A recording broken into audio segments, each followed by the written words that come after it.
Thank you. Thank you.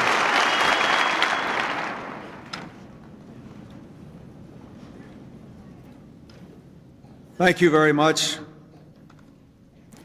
Governor Keating and Mrs. Keating, Reverend Graham. To the families of those who have been lost and wounded, to the people of Oklahoma City who have endured so much, and the people of this wonderful state, to all of you who are here as our fellow Americans. I am honored to be here today to represent the American people. But I have to tell you that Hillary and I also come as parents, as husband and wife, as people who were your neighbors for some of the best years of our lives. Today, our nation joins with you in grief. We mourn with you. We share your hope against hope that some may still survive.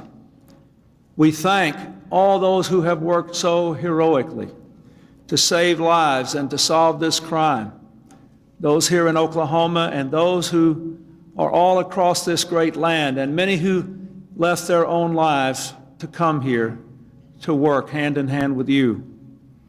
We pledge to do all we can to help you heal the injured, to rebuild this city, and to bring to justice those who did this evil.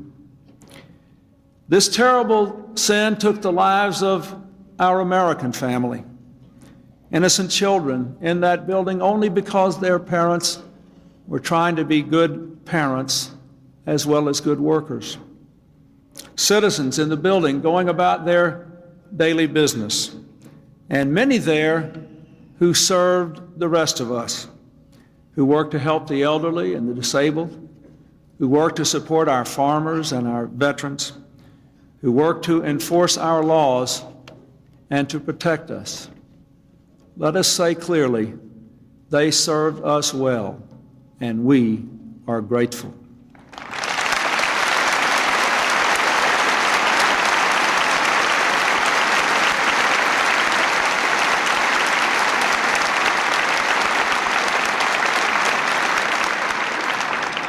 But for so many of you, they were also neighbors and friends.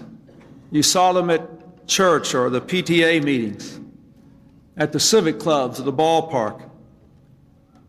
You know them in ways that all the rest of America could not. And to all the members of the families here present who have suffered loss, though we share your grief, your pain is unimaginable, and we know that. We cannot undo it. That is God's work. Our words seem small beside the loss you have endured, but I found a few I wanted to share today. I've received a lot of letters in these last terrible days. One stood out because it came from a young widow and a mother of 3 whose own husband was murdered with over 200 other Americans when Pan Am 103 was shot down. Here is what that woman said, I should say to you today. The anger you feel is valid, but you must not allow yourselves to be consumed by it.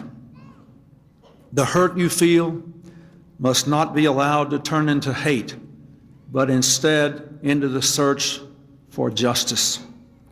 The loss you feel must not paralyze your own lives.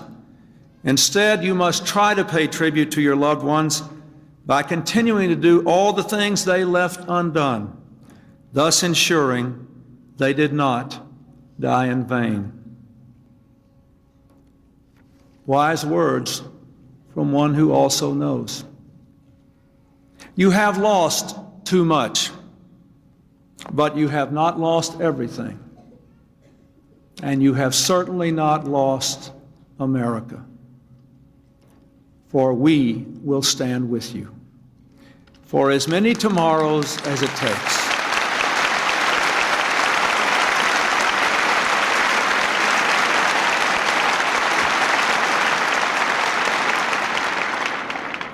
If ever we needed evidence of that, I could only recall the words of Governor and Mrs. Keating. If anybody thinks that Americans are mostly mean and selfish, they ought to come to Oklahoma.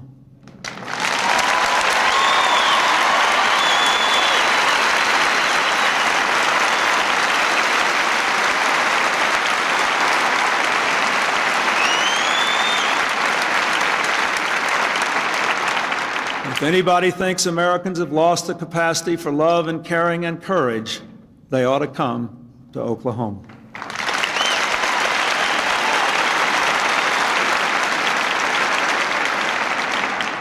To all my fellow Americans beyond this hall, I say, one thing we owe those who have sacrificed is the duty to purge ourselves of the dark forces which gave rise to this evil.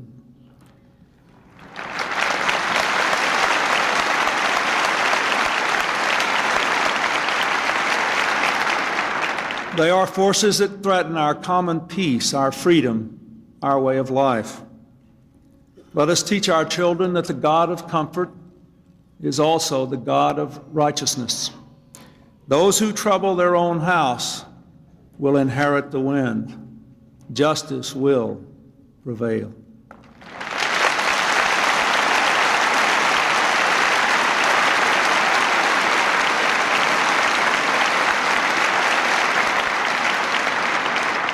Let us let our own children know that we will stand against the forces of fear. When there is talk of hatred, let us stand up and talk against it. When there is talk of violence, let us stand up and talk against it. In the face of death, let us honor life. As St. Paul admonished us, let us not be overcome by evil, but overcome evil with good.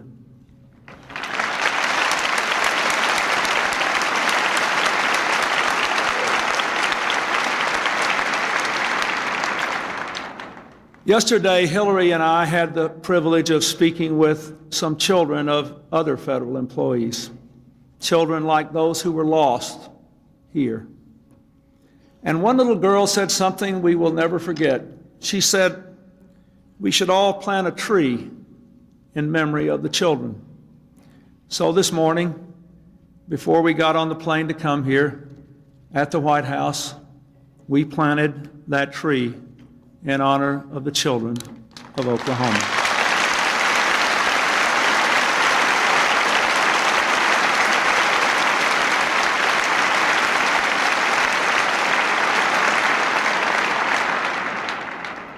It was a dogwood with its wonderful spring flower and its deep, enduring roots. It embodies the lesson of the Psalms that the life of a good person is like a tree whose leaf does not wither. My fellow Americans, a tree takes a long time to grow, and wounds take a long time to heal. But we must begin. Those who are lost now belong to God. Someday we will be with them. But until that happens, their legacy must be our lives. Thank you all, and God bless you.